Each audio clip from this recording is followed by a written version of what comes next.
We have safety laws in Australia that make it unlawful to bully someone at work or where there is a workplace impact. Bullying is seen as a hazard and is dealt with through your work health and safety process.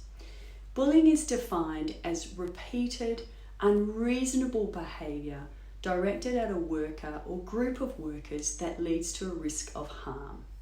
The harm can be physical, but it can also be psychological. The repeated part of the definition doesn't have to be the same person doing the behaviour.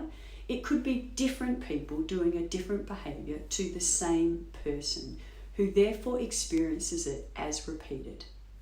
We live in a country that has a strong history of banter and teasing, often expressed amongst friends. And some of us may have experienced those initiation rites of being the newbie on the team. Anything from being the one to make the coffees right through to being locked in a portaloo and having it tipped over while in it. For these reasons, we can sometimes be unaware that what we are doing or saying is bullying.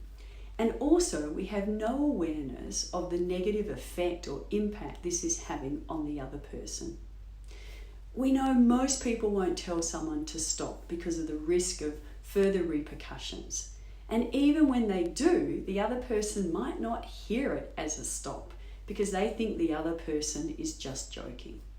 For this reason, it is really important that when we think before we say or do something, and ask ourselves the question, could this behaviour meet the legal definition of bullying?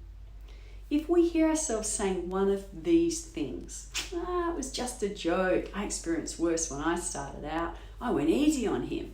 If they can't cope, then maybe this job isn't for them. Well, this is just how I am. They just need to toughen up a little bit. Hey, I treat everybody this way. Hey, no, I'm just joking. Then this is a clue for us to stop and ask ourselves whether the thing we have just said or done would tick off the legal definition of bullying. If it does, then our reasons won't make that behaviour okay. If someone experiences behaviours that are unreasonable, then they can use their safety process to address them. It is also good to know that reasonable performance management, like holding someone to account for the job that they've been employed to do, is not bullying.